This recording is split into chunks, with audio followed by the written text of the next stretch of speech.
Hello, everyone. I'm Hartford Healthcare's Tina Verona. Well, it is the most wonderful time of the year. The holiday season is upon us. Thanksgiving, just less than 24 hours away. Who better to bring in than registered dietitian Chris Barrett to talk to us about healthy holiday eating? Chris, thanks so much for joining us. No, thank you so much. Yeah, this is an important time of year for many. Can be a stressful time of year for many in more ways than one, but particularly when it comes to eating, this is a time where we can indulge ourselves a little bit too much. For sure. So let's talk about Thanksgiving is tomorrow. Lots of eating going on. We have some plates here. Let's talk about a little bit what we have on the plates and about the caloric intake. So first what we have here is we have the exact same content of turkey and also a baked potato. I left this portion sort of empty because that's where we're actually going to incorporate our vegetables. So let's talk about the size of the plates. This is exactly the same amount of food on each plate, but this smaller plate, it looks like much more food. Right, and you can play a little bit of a mind game with yourself and say, okay, looks like more, so it's going to fill me up more. Versus this plate, you're like, okay, I'm going to add more to it. Yeah, it looks empty. For sure. Okay, so now we have our basics. So we have we have a turkey here, and then we have a baked potato, which is very popular, or mashed potatoes on Thanksgiving. How much of a portion serving size should you be eating of that? So I would always say about like your fist size is about the portion that you'd want of your starch or carbohydrates. So this could be either like a sweet potato, could be your baked potato, could be your mashed potatoes, could be everybody's favorite stuffing, right? All of those things on your plate about the size of your fist. But now you say don't deprive yourself of the Thanksgiving dinner, right? Yeah, so my big thing is from today until January 1st, we have 35 days. So, and that's going to be about 105 meals if we eat 3 meals per day. So even if we have 5 holiday parties, including one being Thanksgiving, that means we still have, that's only 4.8% of sort of the meals during that duration. Right. So I think overall I would say we don't really need to worry too much about what we're having and give too much energy to the days of Thanksgiving and the holiday parties. Let's talk about the timing, though, for Thanksgiving dinner. A lot of people will eat 1, 2 o'clock in the afternoon. Now, this is not really the norm in, your everyday life. You typically might just have a very light lunch. Nobody's really eating a heavy meal like a Thanksgiving meal. So how do you do that? Do you skip breakfast? Do you not eat dinner? What do you do? First, I would say definitely start your day off as you normally would. Have breakfast, have a regular breakfast, and sort of start your day as you normally would. Whatever it is, what you have, if it's eggs, if it's oatmeal, yogurt, whatever that is, have that in the morning. Don't skip breakfast. And then also in the evening, let's say you have Thanksgiving in the evening time. That's a little bit more difficult because we don't want to be eating too much that will affect our sleep. Right? So a lot of people will have that feeling of they'll eat too much and then they'll sort of take a nap maybe, or they'll eat too much and then they can't fall asleep. So with that being the major thing, portion size is going to be really critical. And so do you have a light dinner that evening? Yeah, I would say so if you're eating around like noon or 1 o'clock, I would definitely say, depending on how your hunger is, I would definitely have sort of a dinner. Or a light dinner if you've eaten too much at lunch. So if you're a dieter out there and you're maybe doing the keto diet or Mediterranean diet, but you're also hosting Thanksgiving, you do have to think about your guests. So how do you create that balance? For sure. And it depends on the diet that you're on, right? So the ketogenic diet is extremely strict, right? So again, it works for an extreme population.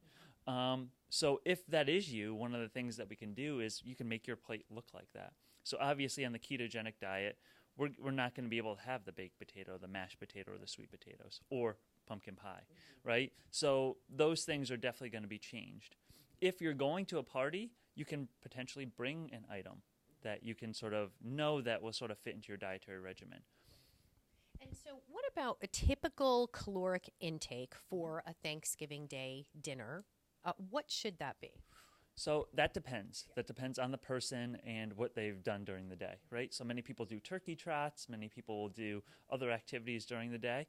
I would say on average, and this is totally out of the blue, but I would say probably about like 500 calories, right?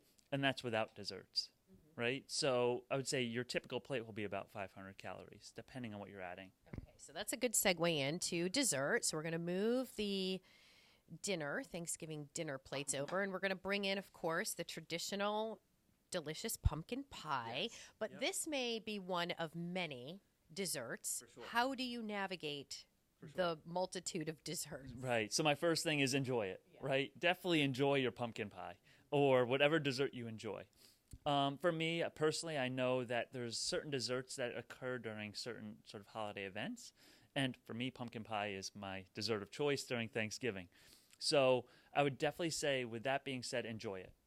Enjoy it, and what I mean by that is actually eat it slower, right? So don't be that person who rushes through dessert so you can have another piece, but actually taste it because you actually enjoy it. Well, and digestively, let's talk a little bit about the digestive system. Obviously, much more healthier for you to eat slower. For sure, right? So the first part of digestion actually happens in your mouth. So when you chew, your saliva actually has enzymes in it, which begin to break down carbohydrate. So when we have this for dessert, for example, that's going to help break down that. The other thing that's important is also with your meal, right? If you're not sort of chewing or processing it, you're probably going to overeat. So a super simple strategy, like we said before, is make sure you have all of your food on the plate, so that way you're not acknowledging how much you have. Right. But the other thing would actually be sort of when you have sort of your plate like this, is to actually take 5-10 minutes, socialize with people around you as you get halfway through the meal. Because when we eat extremely fast, we miss the cue of, oh my God, I'm full. Right. And it's almost just like a speed bump, and you drive over it really quickly. And then eventually you eat too much and you get that sort of stomach ache. Yeah, exactly. Yeah, you don't want that. No. Chris, let's talk ingredients, because you can still enjoy, that pumpkin pie, apple pie, blueberry pie, whatever it is for dessert. Let's talk ingredients where you can still have this, but maybe with less calories. For sure. So many people don't realize, but pumpkin is actually a starchy vegetable. So one of the cues, or one of the piece of advice that I give to a lot of individuals is, for example, for breakfast, adding canned pumpkin to their oatmeal. So pumpkin and pumpkin pie is not inherently sort of a lower quality food. If we're thinking about desserts, looking for fruit choices would probably be a good option. But like I said before, I think just having dessert and enjoying it. Go for it, right? Have it. Enjoy Have it. at it and enjoy every bite of it, which is good advice. And so now we talked about getting into the holiday season. Yep. This kicks it off, Thanksgiving kicks it off. And so how do people, who may have just started a diet a few months ago, they're seeing results, but now it's like bad timing because we are into the holiday season and there is a lot of food that you're going to be exposed to that's hard to resist. How do you keep your diet going and maintain the successful results that you're seeing? So again, like I said before, don't give it too much energy, right? It's just one day, potentially only one meal, and it's not going to offset you that much. But how do you resist the temptation or the urge? I would say don't resist it, just get a proper portion, right? So for example of pumpkin pie, we'll use this as an example. Maybe get a smaller sliver of pumpkin pie to get sort of the taste of it, but actually enjoy it when you have it. This is also a really good time for quote-unquote dieters to sort of test or challenge themselves to see how they can do with sort of a variety of choices, right? Because there's research that's demonstrated the more variety that you have, the more likely you're going to consume more calories. Right. So it's going to be think of it as sort of an opportunity to sort of see how well you're doing. What about the folks who say, all right, you know what, it's the holiday season, I'm going to completely enjoy myself, and then come January 2nd, my New Year's resolution, I'm going to join a gym, and I'm going to lose weight. What do you say to those? So that's the typical all or nothing approach, essentially. So the all or nothing approach is you're all in or you're just all out, right? And in my opinion, I don't think you have to be that sort of delineative, right? So you can sort of be on both sides, right? You can enjoy pumpkin pie without eating the whole thing. You can sort of just enjoy it that way, in just a little bit. But it's prolonging the sort of inevitable, and then you always see people at the gym. The gym is most crowded the first couple of weeks after January, and then it just sort of fades away as the months and weeks and months go by. So how do you maintain that level of psyching yourself up, I'm going to do this, and then it just sort of withers away? I think the most important thing is making actual sustainable goals. First and foremost is, let's use going to the gym, right? I wouldn't expect anybody to go 7 days a week. Most even elite people rarely go 7 days a week, Yeah. right? Unless they're in season, right? So I wouldn't give yourself sort of the ultimatum of I'm all in, like I'm going to the gym every day. Make it something that's super small. Right. So that can be even, so one of the goals I like to give people who are just starting, just go and exercise for 5 minutes. Right. The reason why I sort of recommend that is people are going to exercise for longer than 5 minutes. So when they get sort of going, they're just going to do it. But they think they can actually do only 5 minutes. You've achieved your goal and you've surpassed it. Exactly. And then you don't have to do it 7 days a week. It can be exercise 5 minutes for 3 to 4 days of the week. But I think you're exactly right. It's that all or nothing syndrome. You know, I'm going to go all in. I'm going to do this. I'm dedicated. And then you lose steam a couple weeks later. For sure. And I think that's the reason why a lot of these sort of quote-unquote fad diets don't work, because they are so extreme, right? And the other factor that we want to think about is we want to make this sustainable. I don't know about you, but for me, I'm gonna want a piece of pie the rest of my life, at least one, right? So when we think about incorporating these things back into our diet, it's okay to have a piece. We just have to be able to monitor that. And Chris, let's talk a little bit about what you do here at the Hartford Healthcare Bone and Joint Institute. You're a registered dietitian. You work with patients, with clients all of the time, and you're sort of there with them every step of the way. So having somebody like a coach like yourself is really beneficial. Maybe for people that are struggling out there to maintain a diet, maybe they go like all in and then 2 weeks later they're out of it. Might not be a bad idea to have somebody like yourself in your camp. For sure. And I think for me, one of the things I actually have to do with a lot of patients is sort of scale them back. What I'll do is I'll allow them to, or we'll basically set goals for them during our initial session. And then we'll come back maybe a week or two and see how they did. One of the things that I find is a lot of people overshoot. Like, Chris, I really couldn't do that. So I was like, okay, how can we sort of change that goal? Or how can we make that a little bit easier for you to do in your real life, right? So when we do that, that makes it a little bit more sustainable. And then we also sort of let them try these opportunities, such as holidays, and see how they do there. Because again, like I said, it's almost like a test or an exam. You see how you do on it.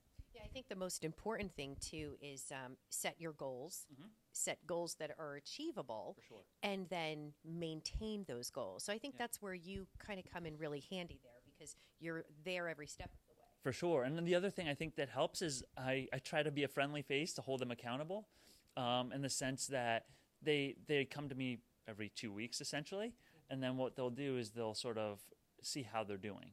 Right. And depending on how they do, I'm not going to change the way that I talk to them, right? So I'm still going to be that friendly face that they come and see. And their sort of goal is to sort of say, okay, how can I improve a little bit?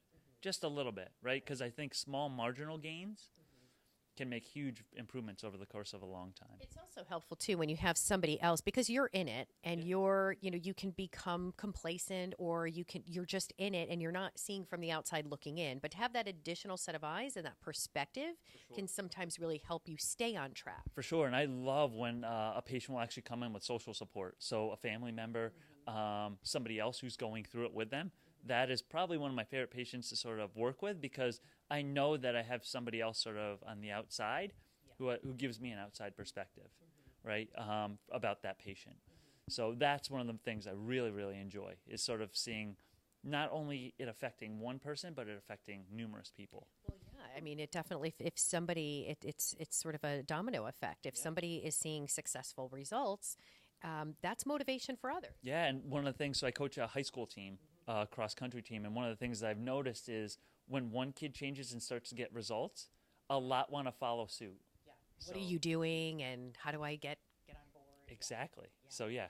So I think the real takeaway here is, as we approach the Thanksgiving holiday and we have all of this food, I really think the key takeaway is whether you have somebody like yourself as a registered dietitian helping them along, or whether you're doing it on your own, just enjoy yourself, right? That's the major thing. And the other thing is to make sure that you're sort of engaged with your hunger cues during the meal, right? So if we think of 10 being Thanksgiving full, right, where you're tired, you need sweatpants, that's something that we don't want to get to. Right. We want to be about like a 5 or a 6, right? and 4 is when we want to start to begin to feel hungry. And a lot of it is mind over matter. You know, your brain is telling you one thing, your mouth's telling you another thing, your eyes are telling you another thing. So it's really balancing that sort of challenge there, right? But the hardest thing is we have a lot of distractions going on when we're eating, right? So we have family members talking, we may have a dog barking, we may whatever. It's just crazy during that time. So one of the things that we really want to do is we just want to make sure we're as engaged as possible with our sort of hunger cues. And just enjoy yourself and take your time, and happy Thanksgiving, right? Thank you so much, Chris. We appreciate it. And as always, thank you, of course, for joining us. I'm Hartford Healthcare's Tina Barona. Happy Thanksgiving to all of you, and we'll see you soon.